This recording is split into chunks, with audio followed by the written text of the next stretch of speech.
जब मेरे पापा बच्चे थे, रूस के एक बहुत ही famous story writer Alexander Raskin की लिखी हुई कहानियों का कलेक्शन है। ये उन्होंने अपनी बेटी साशा को उसके बचपन में बीमारी के समय लिखा था और इस कलेक्शन में वो अलेक्जेंडर रास्किन अपनी बचपन की बातें बताते हैं अपनी बेटी को, ताकि जो उनकी बेटी है, वो अपनी बीमारी का जो दर्द है, उसको भुला करके हँसी-खुशी आगे बढ़ सके।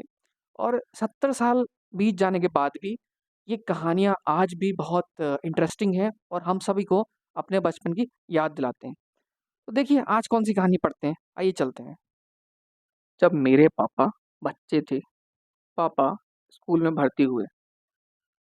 पापा जब बच्चे थे, तो वो हमेशा बीमार ही पड़े रहते थे। पापा जब बच्चे थे, तो वो हमेशा बीमार ही पड़े रहते थे। उनको खसरा हुआ, फिर कनपीड़ा, फिर काली खाँसी। हर बीमारी के बाद पेचीदियाँ खत्म हो गई। तो पापा बीमार पड़ने को फिर तैयार हो जाते। जब पापा के स्कूल में भर्ती होने का वक्त आया, तो हमेशा की तरह वो फिर बीमार पड़ गए। आखिर जब वो अच्छे हुए और पहली बार स्कूल गए, तो उन्होंने पाया कि सब बच्चे काफ़ी समय से पढ़ रहे थे। वो सब बच्चे एक दूसरे को और मास्टरनी जी को भी जानते थे, लेकिन पापा को कोई भी नहीं जानता था। सभी उनको घूर-घूर कर देख रहे थे।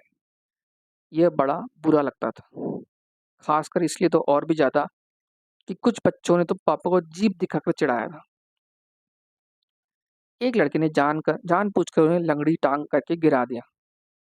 पापा गिर पड़े, मगर वो रोए नहीं, बस सीधे खड़े हो गए और उन्होंने उस लड़के को धक्का दे दिया। लड़का गिर पड़ा। वह लड़का फिर उठ खड़ा हुआ और उसने पापा को धक्का दे दिया। पापा फिर गिर पड़े, मगर इस बार भी वो नहीं रोए। उन्होंने लड़के को फिर धक्का दिया और शायद दिन भर पापा और वो लड़का एक दूसरे को धक्का ही देते रहे। लेकिन ये सिलसिला लंबा नहीं चला, क्योंकि तभी घंटी बज गई। सब बच्चे क्लासेस में चले गए और अपनी-अपनी जगह बैठ गए। पापा को नहीं मालूम था कि कहाँ बैठे।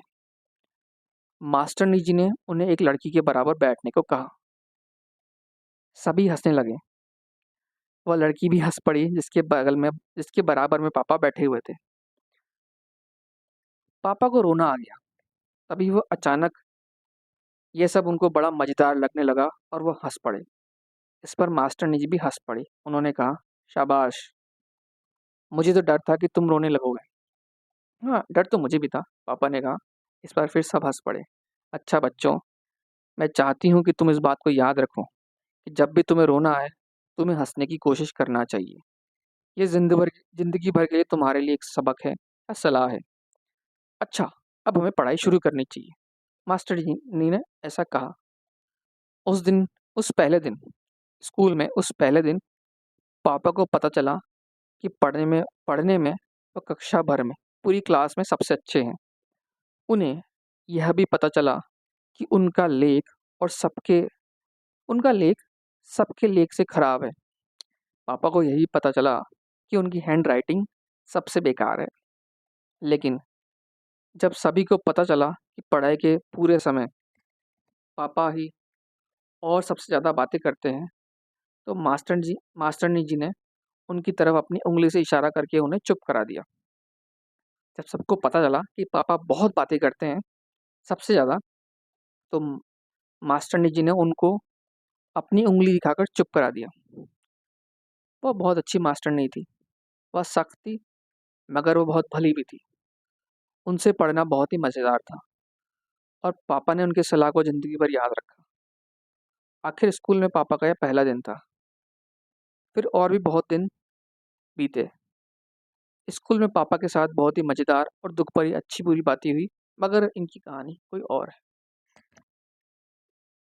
उम्मीद है कि आपको ये कहानी पसंद आई होगी। आपकी फ़ीडबैक का मुझे इंतज़ार रहेगा और अगर आपको लगता है कि किसी और इंसान को इस कहानी से वैल्यू मिलती है, तो कृपया इस लिंक को उसके साथ ज़रूर शेयर कीजिए। तो अगली कहानी तक, जैसे कि हम रूस में कहते हैं, "До свидания", पक्का।